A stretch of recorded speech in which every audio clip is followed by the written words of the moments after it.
In this unprecedented time, when so many of hip-hop's greats are dying from health issues, depression, mental illness, drug and alcohol abuse, whether they're young or middle-aged, I wanted to share my love for martial arts and a more healthy lifestyle and be the bridge between the hip-hop community and the martial arts one. Come roll with me as I journey to get healthier and learn more of the martial way. This is Rolling with Ronin. Us, Rolling with Ronin TV. On All Elements TV, we have a legend here, Shidoshi Nathan Ingram. I know you don't like the titles, but you know I'm old school. I gotta call you Shidoshi. I'm sorry. That's okay. You know what? Thank you for being here. Absolutely. You know, this is long time coming, and you know people know you, of course, for being the founder of Deadly Art of Survival magazine. Right. But they don't know you have a long history in the martial arts. Yes, sir. And also in street culture in New York. Yes. You know. Yes. So you know, I want to get into some of that. Tell me a little bit about where you grew up originally, and how you first got into martial arts. Okay, I grew up. I was born and raised in the Lower East Side of Manhattan, about a block and a half away from Chinatown, almost exactly. Right. And a little housing project called the Alfred E. Smith housing project. Mm-hmm. So it was a very diverse community, blacks, Hispanics, Chinese, whites. We didn't have a lot of any one race of people. It was very mixed. And so I was born there, and it was a really nice community. Very, very multicultural. Yes.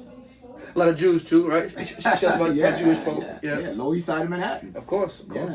Has some of the best knishes, Cat's Deli and all that. Absolutely. Go a couple of blocks up. That's where the whole Jewish community was, near Grand Street, Essex Street, around that area. Right. You know, predominantly Jewish. Yeah. So, you grew up in, I think they call it Smith, right? Alfred E. Smith Projects, yes, sir. Right. And what was it like back then?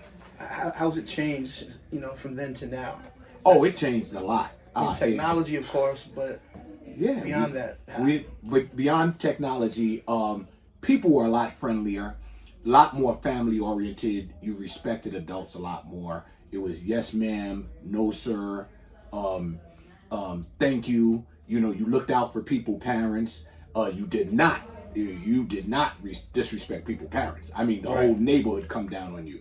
If you had a cigarette in your hand, you had to put it away. If you couldn't have a beer in your hand, and you'd hide from people, you know, parents, and you watch what you said. There was no cursing around people. Parents was kind of like forbidden. It was like the underlying secret. Oh, don't curse around Miss So and So and Mr. So and So. You didn't refer to anybody, parents by their first name alone. You would always say Mr. Nathan, Miss Maria. Right. You know, it was never hi Maria, hi Nathan. That was like total disrespect. Right. I was raised similarly. Mm-hmm. You know, to this day I'm Miss and Mr. with certain people, and they're like, you know, you can just call me like Yeah. Right. So it was more of a community, and people looked out for each other. Right. And how did you get involved in martial arts from there? I got involved in martial arts in 1968, the exact year. Mm-hmm. A friend of mine, David Fernandez, whose brother happens to be one of my number one black belts, one of my top black belts to this day, came to my house one day, and he knocked on the door, and my mother thought that he was in his pajamas. He was in a karate uniform, because back then, not too many people knew what karate was. You know, in the 60s. Yeah, it was in the 60s, and martial arts just came to the United States in kind of like the late 50s. From the military. Mostly military men, people like Peter Urban, guys like him, and Robert Trieste, trained overseas, and they were deployed in Okinawa in Japan. Right. So so a lot of them came back and taught martial arts. So my mom wasn't familiar with what the uniform, which we call a gi. She wasn't familiar with that. She thought Was Ed Parker famous by then? Ed Parker was famous. All those guys I just named. Urban was popular back then. Robert Trieste was popular back then. Ed Parker, you know, you can go on and on, but these guys were already well known back then. Okay. So this guy came to your house in a gi. And he came in a gi, and my mother said when she opened the door, she says, "You wait right here, young man." And she went to the room and knocked on my door, and she said, "You have your crazy friend out here, David, in his pajamas. What's he doing out here in his pajamas?" and when I went and I seen him, I realized it was his karate uniform, because he had told me he studied karate. He was a yellow belt. Right. And I proceeded to explain to my mother, that it was his karate uniform. He studied martial arts. She didn't know anything about it. Right. She just thought it was violent and it was ego and all of this. Right. So we went in the hallway and he started showing me some stuff, and I was fascinated. So I went to my mom and I said, "Mom, can I study martial arts?" At the time we didn't really refer to it as martial arts. Everything was karate or kung fu. There was no names for different styles. Either you studied karate or you studied kung fu. Nobody knew the technical terms. So my mom said, "No, absolutely not." Right. And that night, I remember her going to my father and saying, "This crazy boy wants to get his brains bashed in studying this old karate stuff." And my father said, "Well, good, let him." He said, "I don't want him to grow up to be soft, so I want him to be a strong young man."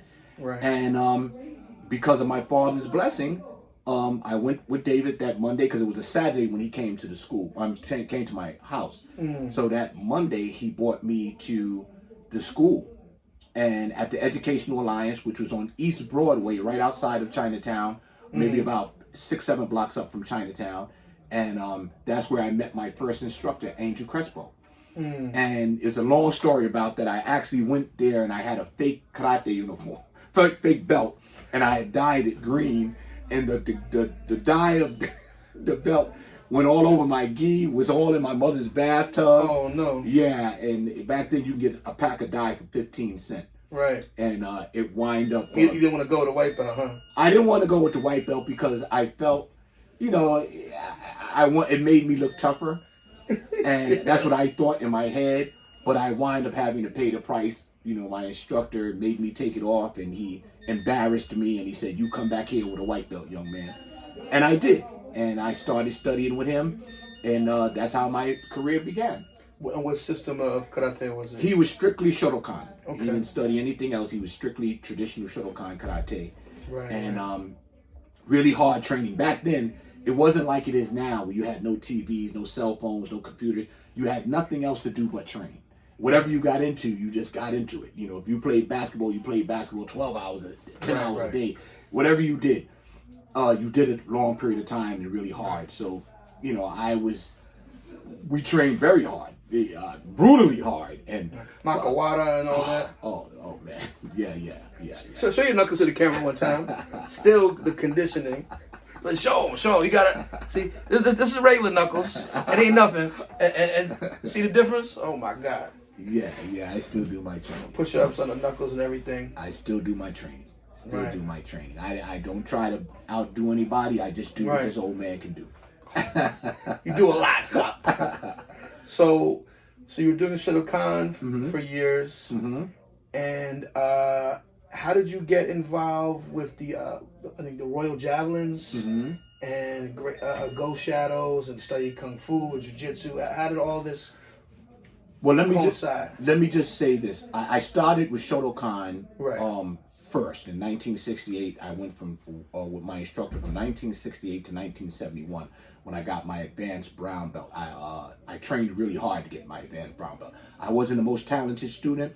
I might have been in the back of the line, but what I did have more than my instructor, I'm only saying this because my instructor said this, that I had more than the other students was tenacity, the will to want to train, where my other dojo brothers, they didn't take it as serious as I did. Right. And I wasn't the most talented. So I stayed with him until 1971, and during that time, 1971, I joined the Asian gang called the Go Shadows. And while with the Go Shadows, I started studying Kung Fu with them. Also, they had the instructor, Peter Chan. He was not in the gang. He was a social worker. And I met him at the Horizon Youth Development Center, which was right facing Chinatown. Mariners Temple Baptist Church. They rented out the bottom of the church and they turned it into a community center for troubled youth. Okay. And very commendable. Yes. We need more of that going on now. Yes. Yes, I agree. And that's how I met Sifu Peter Chan. He was the counselor, the main counselor for the Ghost Shadows. And because I hung out with the Ghost Shadows and I was a part of them, he actually started training me. He accepted me like a student. And so I didn't stay with him as long as what I should have, because karate, when I got a taste of karate, it fit me better because I was a skinny kid and I wasn't very strong, and karate felt better for me. You know, I didn't want to study a style where I was already skinny and I'm moving lightly. Now I'm not saying no disrespect Kung Fu, because I have some incredible Kung Fu practitioner friends. And they're, I mean, incredible. It just wasn't for Nathan Ingram. You like the harder I like the style. hard part. Exactly. Yeah, that was just for me, you know. And please, nobody take that as disrespect, because I have some bad Kung Fu friends, okay, that'll jack somebody up. So it was just Nathan Ingram. I just wanted something harder for me because I grew up in the projects, and I was bullied a lot when I was a kid prior to studying karate. That's why I wanted to get into it. And my brother, you know, tried to help me, you know, by teaching me, but he was a street fighter. My brother Fred, God bless him. I love you, brother, if you're watching this. And he was responsible for me getting tougher. But karate helped me. God has blessed me with karate to be able to really learn to become a good fighter. So the answer to your question is, when I was in the Ghost Shadows first, a lot of people think that I was in the Javelins first. I was in the Ghost Shadows first. I was with the Ghost Shadows from I said 71, but it was about 1970 because I was in junior high school already. So 1970 to about the end of 71. Then I joined the Royal Javelins from 1972 to 1973. I left the Javelins August of 1973. Was that because you were getting more into the spiritual side of the arts and you felt like the streets wasn't where you should be, or? No, I got shot.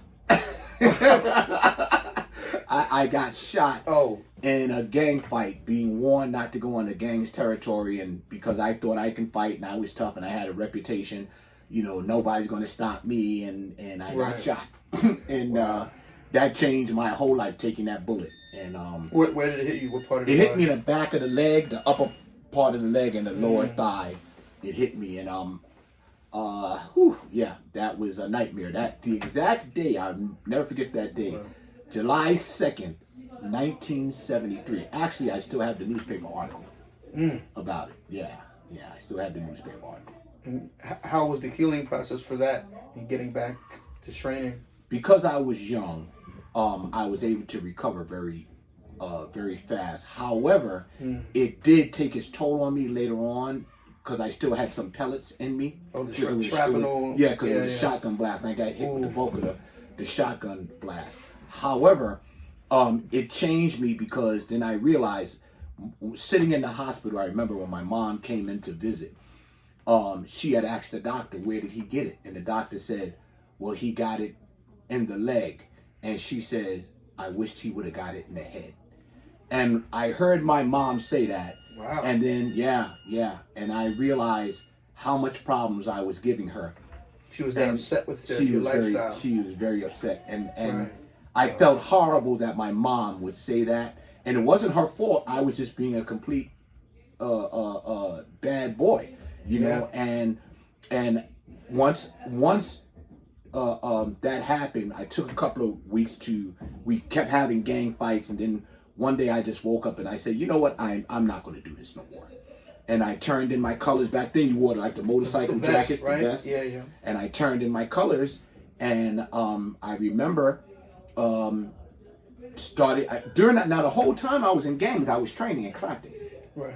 I would train in the evenings and stuff, and go get my colors and hang out with the gangs, and later on, and I would teach them karate and stuff, and they were like fascinated by by me. I wasn't that good. There was a lot of martial arts better than me, but they were fascinated by the fact that I studied karate. So everybody kind of like. Well, you had the tenacity. So sometimes someone might have the natural talent, but they're lazy and they don't put the time in. Right.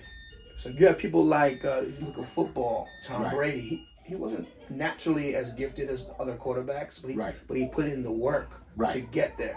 Yes. You know, no one believes that you were skinny. I still don't believe it. Yeah. You know, so. Yeah, I was a skinny young man and right. You know, arrogant, you know, attitude, you know, and a show off at the time. And that one bullet changed my whole life. I was actually, I was in high school when it happened, and it just changed my life. And once I recovered, it took me about a month and a half, 2 months to recover. Once I recovered, I just stepped up my training. And I was even competing, because what a lot of people you don't were black know. belt by then, Shodan, or you were? Matter of fact, right before I got my black belt, right before I got shot, I got my black belt June of 1973. I got shot July 18th. I'm sorry, July 2nd of 1973. I got my black belt twice that year. I got my black belt in Goju, also under Timothy Yearwood, Walter Tigner, and those guys. He changed his name to Abdul Bilal. And that was under the Gerald Orange system, and Gerald Orange was a direct descendant of Peter Urban. Okay. So under the Peter Urban lineage. So I trained with them as well as Shotokan at the same time. We didn't touch on that because it was a little bit much. So you know a lot of kata, huh? I did.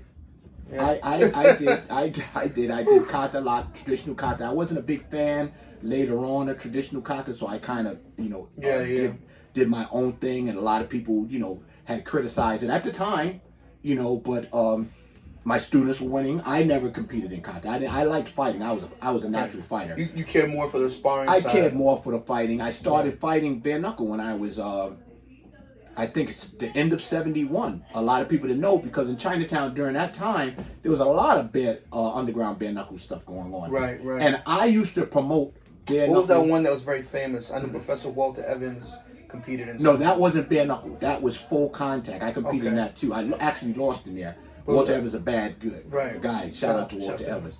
Walter Evans. God bless you, brother. Good man. I lost in the Fujao Pai. That was full contact, but with gloves. Fujao Pai, right. Yeah, I didn't do good. Not excuses, but I didn't do good because I wasn't good with the gloves. And once when you're used to fighting bare knuckle and you put on gloves, it's almost like somebody put two bowling balls in your hand. And was it full boxing gloves? Yeah, full boxing glove. Full boxing not like glove. fingerless gloves, like the MMA gloves now. Or anything. Now you got to remember, the MMA gloves didn't come out until the late 70s. Right. That didn't come out until like 77, 78. So prior to that, if you didn't fight with the gloves, you fought bare knuckle. Right.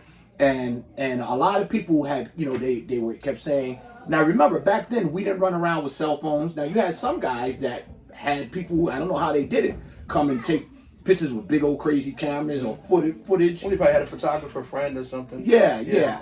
Back then, I wasn't thinking about having somebody walk around taking a picture of me. So when you fought, you just fought. And I was a terrible point fighter. I admit I was a horrible point fighter. Because I was too aggressive. Even when I lost my first full contact match against one of the guys from the Turtle School out of Newark, New Jersey, I remember. I ran in. I went in being aggressive, and then he caught me with a nice uppercut. And I remember it the whole world of reality. I was saying I got to learn how to do this full contact with the glove stuff. So I had to change my way of fighting, because from 71 all the way to 77, I never fought with gloves on. I think it was 77 or 76. It's a different feeling, and the gloves are so bulky, especially the bigger boxing gloves. Yes. So certain techniques, it's hard to get through. It's easier for them to block. Yeah, it changes your whole way of fighting, even putting the things on your feet. Or the shin guard. The shin guard, not the shin guard, but the foot padding that they use in point fighting. Right. So I have video later on in the 90s, I fought 1 or 2 or 3 tournaments point. But I was so used to the banging with the bare knuckles, and it took a while. And I was actually promoting bare knuckle championships through the 70s. A lot of people don't know. In Chinatown, I was one of the premier bare knuckle promoters during that time, you know, and a lot of people fought under my card. Ralph Mitchell, Kahiji Pantera, Victor Relwin Sanchez, Floyd the Cat Turpin, just about all these guys I'm naming are dead now. Ernest Hyman, Wilfredo Rodin. I fought all of those guys bare knuckle. Nice. Well, you said you fought Sifu Ralph Mitchell. Yeah. Okay. How did that go? Shout out to him. Actually, Ralph Mitchell actually beat me, and they gave me the fight. Wow. And years full later, contact this was full contact bare knuckle. Okay. And he actually beat me, and they gave me the fight. And I was so disappointed. And Peter Urban was the referee. This was in 1976. A lot of you guys wasn't born, so stop talking trash about how good you are. He actually beat me, and they gave me the fight. And I actually, 20 years later, went out and designed a trophy and got him a trophy and gave it to him, saying, "You won." Wow. Yeah. I had a big ceremony to tell him he won. I actually did that also for Victor Sanchez, but by the time I had got the award, I found out he died. You know, and I was like, "Wow, yeah." So you know, you got to give credit. You know, humility teaches us that no one is better than the other, and if you lost, you lost. Don't think of reasons why you think you lost. No, you just lost. Suck it up, and you learn to fight. Again, you're not going to win every battle. That's in life in general, you know? So when did you start teaching and open your first school? Around when was that? I opened my first dojo. Now, it wasn't in my school. It was a community center. The basement spot that I was at for the first... where we had the first survival convention. The first DAOS Con. That was at Mariners Temple Baptist Church. They allowed me to start teaching there. Matter of fact, my Sifu, Peter Chan, was the one that got me a chance to teach there. Nice. That was in... I opened that class up November of 1973. Wow.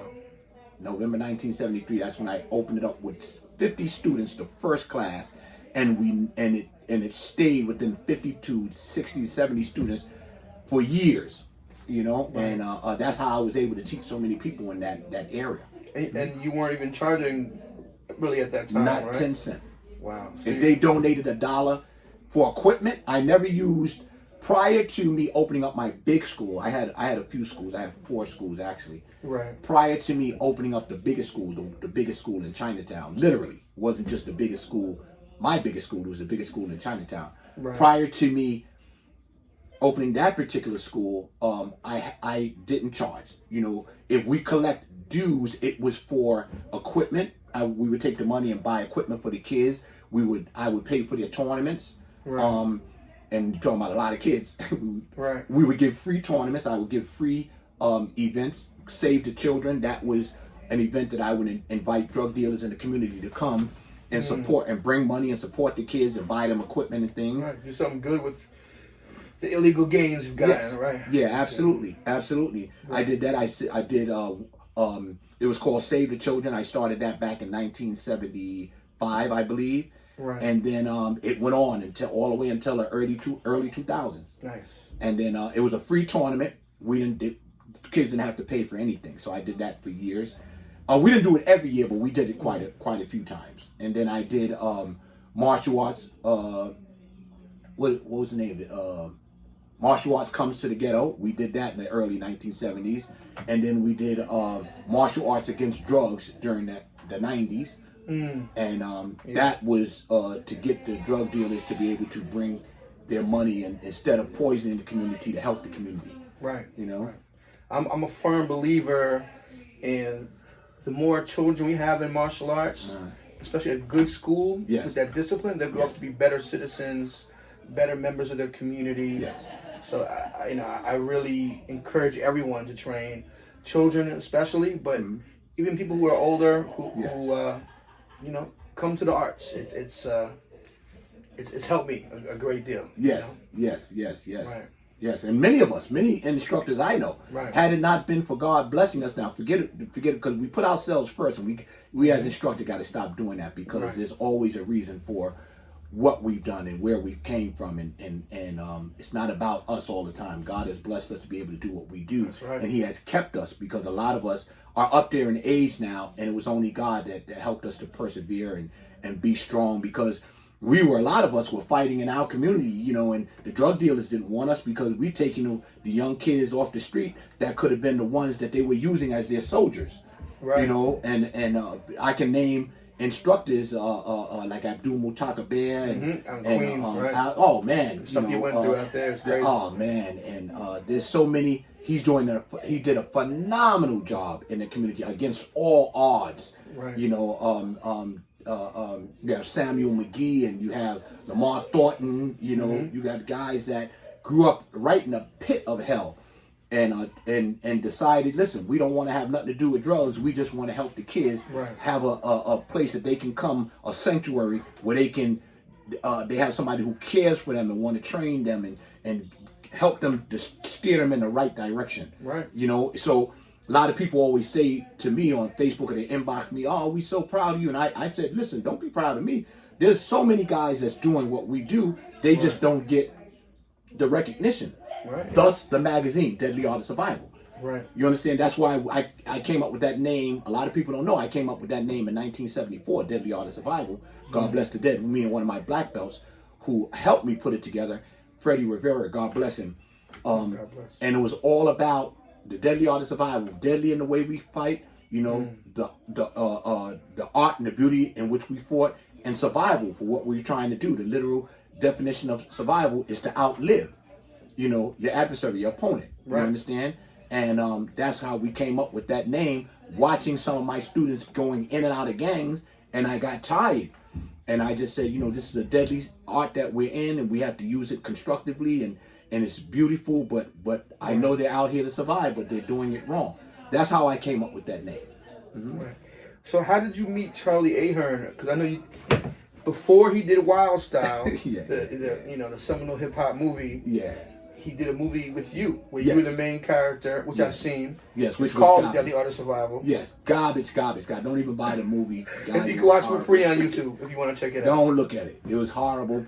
And the reason why I say that, not being disrespectful to myself or anybody else in the movie had no script. It was Charlie Ahearn was at the time was a freelance director, not even a director. He was just a freelance cameraman. Right. And before he became who he is now, a very prominent director, producer of the hit movie Wildstyle and the very influential movie Wildstyle. He did our movie in 1977. A lot of people thought it was 1980, 1979. No, we filmed The Deadly Art of Survival in 1977. I was a young man. There was no script. We were ad-libbed the whole movie. Yeah. We didn't know what we were doing. We were just making up stuff as it was going along.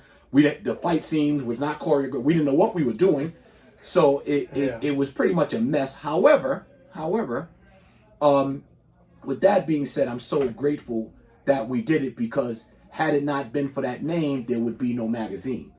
There would be no magazine. And a lot of people that, like the gentleman Lee Quiones, who was one of my students, he was the star of the movie Wildstyle. Right, very famous graffiti writer. Yes, very famous. Still to this day, he's like probably one of the most popular graffiti artists in the world. Nas sampled him and his brother character in the beginning of the Illmatic, his first album. Wow, wow. And that's considered one of the greatest hip hop albums of all time. Wow, you know? Wow. I didn't know. I don't know anything about hip hop. Sorry, guys. It's okay. I don't know about rap music, but I bless you all. But Lee, a great guy, good student. His sister Nellie Quiones brought him to the karate class. God bless her. She passed away years ago. She was one of my first. She walked in my dojo 1973. She was one of my first female students. And sweetheart of a girl. And she brought him in. And he started training with me back then. And we became close. Then he started doing the graffiti. And he was doing it like a ninja. They used to call him the graffiti ninja. And I was the one that introduced him to Charlie Ahearn. Okay. Yeah. Wow. Okay. And how did you meet Charlie Ahearn originally? My students introduced him to me, and they was telling him what I was doing in the projects and going against the drug dealers, and how I was taking a big chance, and they thought it would be good if he did a movie on me. They didn't know they thought, they see this camera, they thinking he's a big time producer. He was just a freelance guy who was taking pictures of butterflies and filming squirrels. And he said, okay, so let's do it. And he started telling me what he wanted to do, and we just did it. We just ad-libbed the whole movie. Right. I saw it as a kid, and I loved it as a kid. And then I watched it again recently. Yeah. That one, the bad guy who was smoking weed in his dojo, and he's making the kids smoke the weed. It's like, oh my God. It was funny. But that was true. That back during that time. Yeah. I'm not mentioning any names, but a lot of instructors were doing that with their students, smoking in the dojo and not doing good things. So that wasn't faking. That was real. They really did weed in the dojo? They were smoking weed. I know many of them. I'm not mentioning any names. I'm not going to rat you guys out. Okay. You know, some of them are no longer with us, but you know what you were doing back then. Right. Yeah. Mm-hmm. That's crazy. Yes. So how did what was the effects of that movie? Did it bring a lot more attention to you? It sure did. It brought negative and positive attention. It was fun to do. During the time that we were doing it, I was so engulfed in watching my back, fighting against the drug community and stuff. I couldn't focus on the movie. I didn't take the movie seriously. That's why it came out so horrible.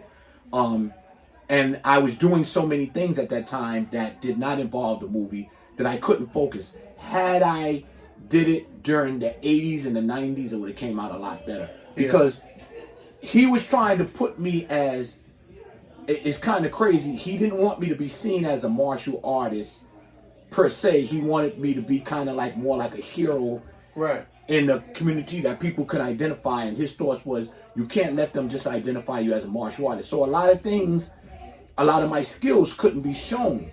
And that makes sense. It didn't make sense. You should be able to be a hero in the community and have skills and be able to show that. You got to remember, if you're not a martial artist, you don't think like that. Right. We as a martial artists would think like that. Right. But he was a guy who didn't grow up in a ghetto. He couldn't understand the violence. So it was, he was more like, okay, let's show the human side of you, that you train, but you don't train, but you're doing this in the community. It was all all over the place. It was all over the place. So during the time, I watered down a lot of stuff, but it's okay. I learned later on that, people, I was surprised how many people came out to see the premiere on 42nd Street at the Lowe's Theater. I was surprised. It was packed, the theater. And I walked out, 10 minutes into the movie, I walked out because it was so horrible. I literally walked out. Yeah.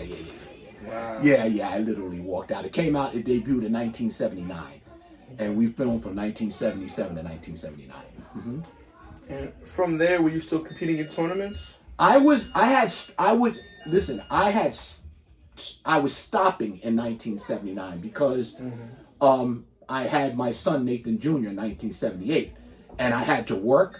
I was trying to teach. I was trying to spread my time between being a father, working, and teaching karate. Right. So I couldn't get myself in the shape that I was normally used to getting myself into.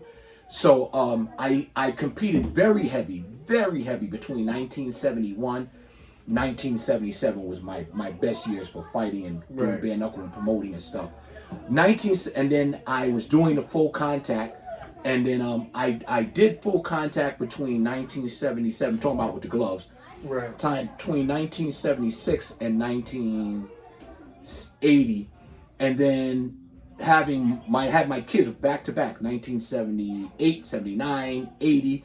So it was a lot on my plate, man. Right. So I couldn't perform like I really wanted to, and there's no excuses. But I kept myself in shape. Right. I always trained hard. I was known for my training regimen. But I just couldn't get. It's a difference in being in shape and being in fighting shape. Two different things. Right. Mm-hmm.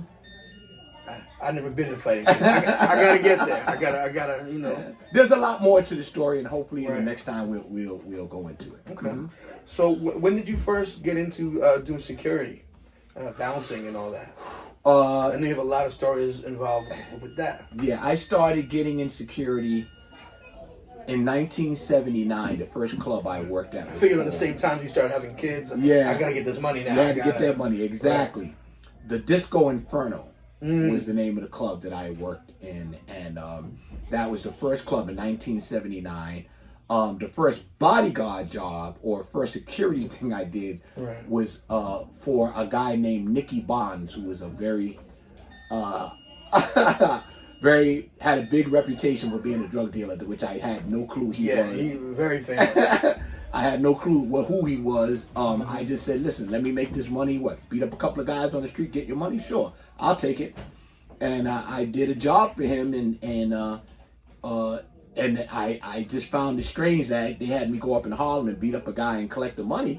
And I said, well, what did I just do? It's called being a leg breaker. Yeah. A collector. Yeah. And when they paid me and they told me who he was and what I did, I said, I don't want to do this no more. Okay. Tell him I don't want to work for him. And then I started becoming a bouncer in clubs. Right. In 1979, and I did that from 1979 all the way to 2003. Okay. Yeah. And I know you told me a story about how you were, I guess, doing security for Tupac at one point. Yes. Can you talk about that a little bit? I know we have a lot of hip hop viewers would love to hear about that. It was a short stint. I didn't do a lot with him. I did some work with him, and but he called me. They had a nickname. They would call me Apollo. And Tupac, Apollo Creed? No, just Apollo was I can't. The Greek god. Kind of. Okay. Yeah. And they called me Apollo, and he would call me Papa Apollo. And I did a couple of he did a couple of concerts, and I was there with him for a couple of concerts. One was particular concert he did was called Trafalgar Square, which was in Suffern Boulevard in Queens. Right. And it was a big club. This club probably was about 20,000 square feet, easy. Wow. Of just dance floor. It was huge, and each bar was like 100 feet long. It was just ridiculous, and that's how I got the contract working with him there. And then I did a couple of side things with him, and I remember one time he was in a club. He had came to a club I was working at. It was called, it was on 78th Street and Amsterdam Avenue. I forget the name of the club right now. The name eludes me. And I think, was it called First Class? I forgot the name of the club. Anyway, so. This is what, 95, 96, around? This was 90, I want to say 96. Okay, he passed in 96. 96, yeah, it was around about 96. I don't remember the years. But I know it was about 2 weeks before he got killed. So that was definitely 96. Okay. Yeah. So I remember I walked into the club and they said, Nathan, they said, Apollo, Pac is here. And I didn't know him by Pac. And I said, Pac. And they said, yeah, Tupac Shakur. And I said, oh, he's here? And they said, okay. And I said, he's watching his back. Anybody watching him? He said, no, he's waiting for you. He asked specifically for you. And I went to the back and he was sitting there with a young Spanish lady and he was holding her. And when he seen me, he said, Papa Apollo, Papa Apollo. Yeah. And he came and he hugged me and I was holding him and I said, what's going on? I said, what are you doing here by yourself? And he goes, because I came looking for you, see if you would work with me tonight. And I said, I can't, man. I said, I just started with this gig. And he goes, any other days you could work with me? And I said to him, I said, listen, you having a lot of problems. I'm hearing about some West Side, East Side Coast stuff, whatever, West Coast, East Coast stuff. I was more the media. It was more it's individuals. He was cool with Wu-Tang. He was cool with a lot of Boot Camp Click from Brooklyn. He was so a lot of East Coast artists. He's from the East Coast originally as well, but the media blew it up and it became uglier and uglier. More people got involved. Right. I don't know much about hip hop culture, so I'm an older guy. So I had said to him, I not that I didn't want to work for him, I couldn't because I had just got that new gig, and I knew anything with him would be temporary.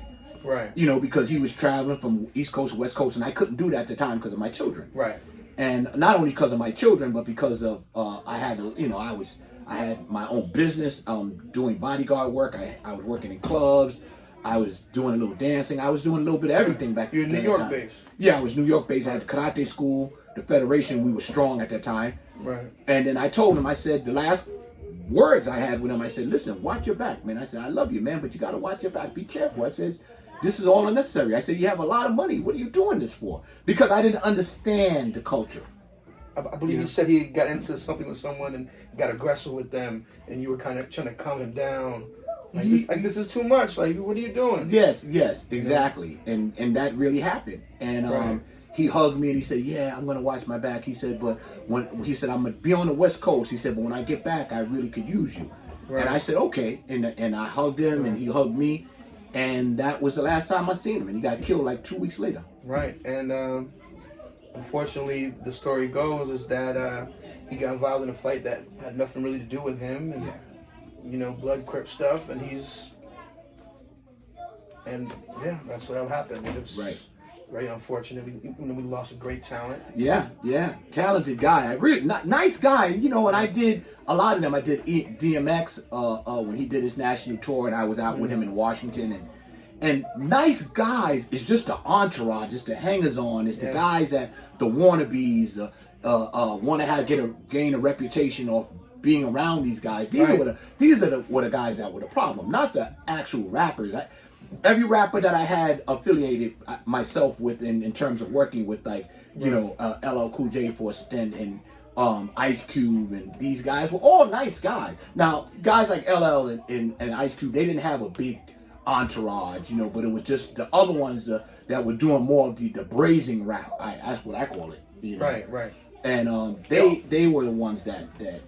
Right. It's often the entourage that is the most troublesome, but the artists are allowing the entourage to come around. But, sometimes putting your foot down is difficult because these are street guys. Right. Yes, I agree. Speaking of Ice Cube, you had another story about Ice Cube. Can you talk about that, or that's off the record? No. That I talk about it all the time. Involving King's son. Yeah, involving King's son. They apparently had some kind of quarrel, or and they felt like one was dissing the other, and King's son actually came to the club one night, Trafalgar Square, and we were actually security for Ice Cube that night. And he came to settle it. And I was on stage with Ice Cube and my nephew, Bobby Lee. God, I love you, son. He's my nephew, but he's like a son to me. I raised him from the age of 8 years old. And trained King's son is huge, by the way. Is he? A big guy. Yeah, okay. Yeah.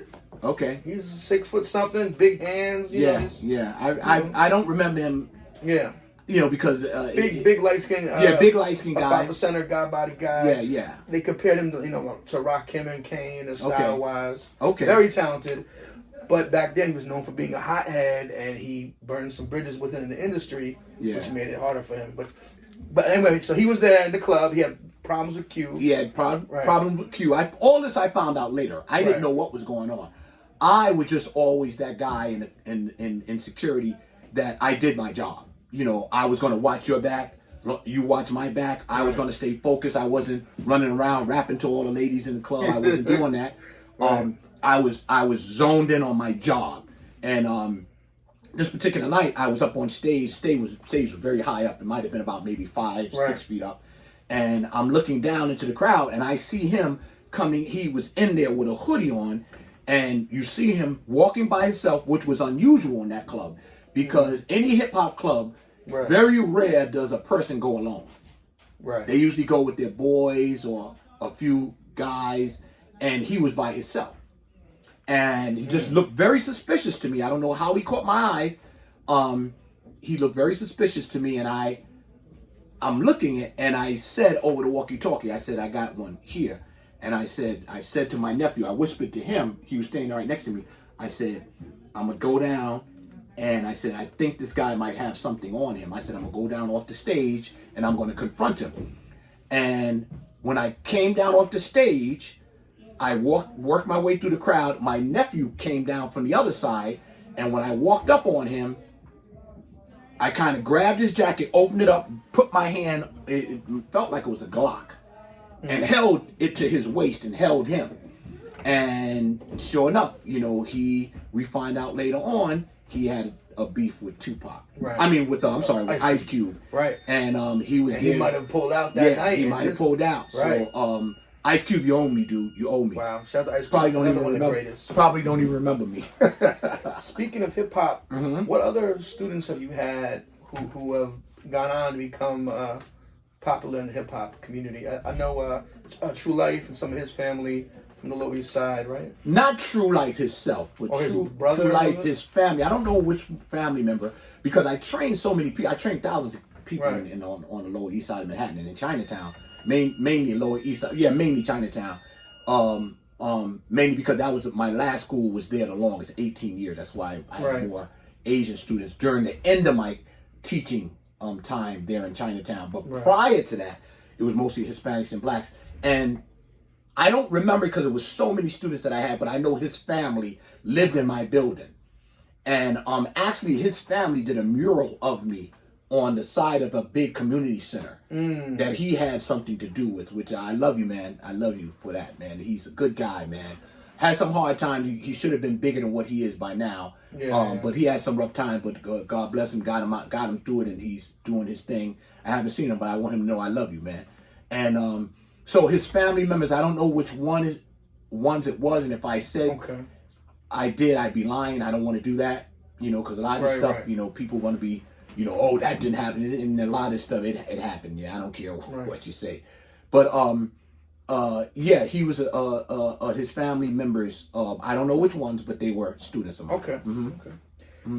Let's talk a little bit about the magazine and the brand nowadays. What made you want to start the magazine?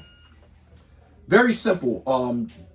Right before the pandemic, I was going to put on a big show called the Legends Awards, okay? And the True Legends Awards. And it was supposed to be just for a select few martial artists that I knew personally that I didn't think got the recognition that they deserved. Me being a black man teaching in Chinatown, having a school in Chinatown, a lot of the parents would come in and we would have conversations, and I would tell them, they would say, they thought pretty much like I'm the only African American that ever taught martial arts. And I was like, no, there's many, and I would start naming them, and the parents had no clue. Who, not just African American, but just American instructors, period. It was almost like everybody that were not Asian were almost fake, that it was unrealistic. But they seen me, so it was almost like I became like the only hero in their eyes. And I was like, no, there's many of us. And I've never been that kind of guy to try to put the spotlight on myself. Never been like that. Never will. I always like to share, the adventures of other instructors. I had other instructors come visit me, and I would introduce them to the parents and let them know where their school was in case they ever moved. They could take them to their school. But anyway, with that being said, I was going to do a Legends Award, and it was 2 instructors that I was not here, that the community didn't hear about. They only seen me in that area. And I said, I want to put exposure on these guys. Well, pandemic hit, and that put that award ceremony out. And because they wasn't going to allow me to have a lot of people in one place, and I already had the flyers made. I had already had the pictures of the guys made. I was getting ready to get the awards made, and then my awards guy died from COVID. And so everything had to be put on hold. So during the time we were all on lockdown, my thing was, how can I pay homage to these guys? I want to be able to still do what I need to do, but maybe not with the award ceremony. Maybe I can do something. Now, I'm not good on Facebook. Lately, I've been on Facebook a lot, and a lot of times, people would ask certain things of me, and I say, I don't know how to use Facebook. And so I said, you know what? Maybe I can make a little small magazine, and just where I could just hand it to each instructor and make copies for them to show their students who they really are. And so I brought the attention to a friend of mine, Odette Russell, the beautiful wife of Abdul Mutakabe, my brother. And shout out to Swam Academy. Yes, shout out to Swam, my brothers and sisters. And she had a cover made for me. But my son said, Daddy, I could do this cover. And I said, you can? He said, I could do your whole magazine. My son, Jacob Ingram, God bless you, love you, son. Good friend of mine, shout out to Jacob. Yeah, he's the one responsible for all these magazines. And he actually started working on the magazine. And when he finished, I said, you did this? And he goes, yeah, Dad. And we worked on it behind the scenes together, but he was the one doing all the graphics. He did all of that. Right. And when he finished, he wanted to pitch it to Amazon. I said, no, I don't want that. I said, this is for them. It's not for me. And he said, no, Dad, we'll make them bigger. You know, we'll shout them out on a bigger scale. Right. And a good thing we went with his intuition and his idea that we could do it bigger. And I never forget, he called me up. It was on a Thursday, and he said, Dad, I'm going to pitch this to Amazon tonight. And I said, no, Jacob. He said, no, we're going to pitch this to Amazon. And he did. That was a Thursday night. That Saturday morning, he called me up and he said, Daddy, he said, check Google and go to Google and type in Deadly Art of Survival. And I did. I went to Google. I typed in Deadly Art of Survival, and it said #1 new release. And I said, no, they got this wrong. He said, no, Dad, we're the #1 new release. And then, so I said, what does that mean? He said, right now, we're the #1 magazine that people are noticing, and #1 in martial arts. In martial arts, right. No, that day, we were the #1 magazine. Period. Then, that Monday, we became #1 bestseller. Then, for a couple of days, we were #1 magazine. Then we became like number 4 after a couple of days. And we stayed #1 for a long period of time, like almost a month or two. Right. And then we decided to do a part 2. We came out the second one, that became #1. Then the covers right there. Yeah. It's part 1 and part 2. Yeah. Then we came out the third one, that became #1. And then next thing you know, we were #1 worldwide. And every magazine since. Now we're on our 12th edition, going on our 13th, which comes out next month, which will be, we're in the month of April, to come out in May 2023. Right. The Flex Wheeler issue is out now. Yes, Flex Wheeler issue is out right now, and Robert Goldman, who's an incredible martial artist too, and a fitness guru. Flex Wheeler, who is a bodybuilder, but martial artist turned bodybuilder. So we became #1 12 times in a row. So we just found out no martial arts magazine in history ever did that. Right. Shout out to Black Belt Magazine. I want to give Black Belt Magazine a shout out, mainly because had it not been for Black Belt, none of this would have happened. So I would always be respectful of Black Belt Magazine and what they have accomplished.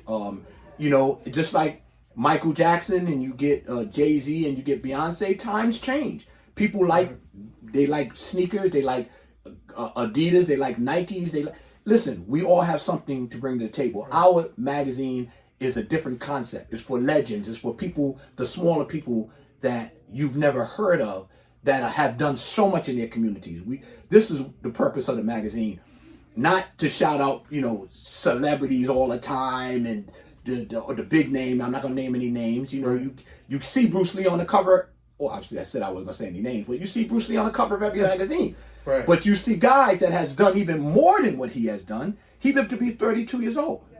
You got guys in their 60s and 70s still teaching and has done so much more than what he has done, but nobody wants to talk about it. But I do, Nathan. They don't want to talk about my friends and legends that I know that have won thousands of championships and have really fought on footage and have done so much. Right. These are the guys that people should know about. Shout out to one of my instructors when I was a kid, Sifu Carl Albright. Carl Albright, that's my buddy, man. That's my buddy. My buddy, man. Love that guy. I heard for years about Carl Albright before I finally met him. We kept missing each other. Just like, because I was down in Chinatown doing my own thing, and a lot of people didn't realize I was pretty much doing tournaments and bare knuckle stuff all down there, and we just didn't bring it out in the open, Yeah. Right. And my first instructor was Grandmaster Billy Davis. Billy Davis. I know you guys also had a relationship. He would come to my dojo in Chinatown up until a couple of months before he died. Come and visit me and hang out with me and ask me, what kind of picture you want to go on your wall. And unfortunately, I never got a chance to get his picture. Everybody used to come visit me. Right, down there, Chaka Zulu and his wife, Rico Guy, everybody. Everybody would come to my dojo because it was a spot to be in Chinatown, because we were at the time the only commercial dojo in all of Chinatown, and we were karate school in Chinatown, which was almost 100% kung fu. Right. A lot of people didn't know that, so it was hard, but I wouldn't change it for anything in this world. Would you say your system is only karate, or do you incorporate some jiu-jitsu? I incorporate a lot of stuff in our system. Everything I learned, right? Boxing too. I'm a boxing coach. I was a kickboxer. You know, right. I incorporate a lot of stuff in our system, and a lot of people don't know that because I have several black belts, and I just always like training and teaching. So you have to combine stuff, man. You know, one style don't work. All styles are good. But you never know how a person's going to attack you. So a lot of people, oh, you made this up. Yeah, you know what? Every style was made up. Every single style was made by man. God himself didn't come down and create kata, you know. And it's just that when you're American, you know, we do things so selfish and arrogant, and we want to brag and you know, none of us are gods. Let's just all teach our kids respect, honor, be in shape. And integrity. Let's be good in front of our students, man. You know, I see some of the foolishness that goes on Facebook, and some of the things I see, and I sometimes I'm ashamed of the stuff that come out of instructors' mouths and how they conduct themselves. And I'm going to say it out loud. I'm ashamed of a lot of the egos and the arrogance and the foolishness and the everybody's fake. We worry so much about people being fake instead of just teaching our students to be real. Teach our students to be real. Right. You don't have to worry about them being fake. First of all, you can't control the actions of somebody else. You yelling and screaming that somebody else is fake is not going to make him go home and take off his belt and put on a white belt. Let's just stay in our lane and do what we can. Right. That's what the magazine. Focus on the positive, not the negative. Not the negative. This is what the magazine is all about. Listen. I'm not going to get out there and scream and yell at anybody and debate with you on Facebook or anything or social media. What I just want you to see is good martial artists that has come up with integrity and honor, and they're doing the right thing in their community. They're teaching the kids, and they're being respectful and honorable instructors. Those are the ones I gravitate to. All the braggadocious and the arrogance and the egos and I don't care what comes out of my mouth. Yes, you should care. Let's respect people and I respect ourselves, because we got to lead by example. We can't act a fool and expect our students to not mimic us. Right, we got to be a role model. Got to be a role model, yeah. And even to our grown students. Yes. We got to lead by example. 100%. Yes. Just the same way our students look up to us and they want to do kata like us. They want to fight like us. They want to train like us. Right. Some of them want to talk like us. Some of them want to have an attitude like us. Some of them want to emulate our personality. So if we are filth is coming out of our mouth, one thing about a filthy mouth person, once you release it, you can't take it back. When you put that in the atmosphere, it just disrupts the atmosphere. And if we're not concerned about how we act, then our students follow us in our footsteps. They start to act like that. How are we making martial arts better? Right. And I know a lot of people are going to argue with me and debate me about it. I don't care. Martial arts were built on the principle of integrity, honor, respect, the Bushido code. You understand? Mm-hmm. Say less, train more than what you speak. Right. Let your martial arts do the speaking for you. Yes. Period. You can yell and scream all day long. After a while, people start shutting down. They don't want to hear anything you have to say, because people start to realize that you're just being negative. Now, this is not all instructors, right. And I'm not shouting out any particular person, just the ones, that are not doing right by the martial arts. You can call yourself a martial arts instructor, but when you start acting foolishness, you're just a regular guy that's out in a club acting a fool, getting drunk, getting high, and acting a fool. To me, right. You're not different. Right. Let's talk a little bit more about the brand. We have the Daily Art of Survival water, which I'm drinking right now to stay hydrated. We have the magazine. Yeah. We're doing conventions quarterly, right? That's right. Which I've had the honor to DJ a few of them. The main DJ. Right. I'll take it. And then we have the DAOS award show as well. Yes. Which I got to DJ that. I had a little technical difficulties, but we got through it, and it was a wonderful event. Yes. And now you have the new school here on East 3rd Street. Talk about that. Talk about the location and the times. Yes. Because I know a lot of people in Lower Manhattan looking for a school to train. Yes. We're located at 188 East 3rd Street. You probably can hear them outside making a lot of noise. Coming in and out, yeah. Coming in and out. That's the bell that you're hearing. 188 East 3rd Street between Avenue A and B in the Lower East Side of Manhattan in the East Village. We had the privilege of Guru Doug Pierre, my good friend. He said to me one day, I walked in, they were filming my life story, the movie, the Nathan Ingram story, and my son contacted him and said, could we set up the production here? And he allowed us to, and he just said, listen, you know, anybody, he knew I was retired. Everybody knew I was retired after COVID. I didn't want to teach no more. Just on You Zoom. didn't miss it? Say that again? You didn't miss doing it in person? I didn't miss it. I didn't miss the foolishness of martial arts. I didn't miss a lot that went on in the martial arts that I was seeing, because finally when I got on Facebook and I started seeing what I was seeing, a lot of the foolishness between martial arts instructors and the bullying of each other and the calling each other's names and being disrespectful.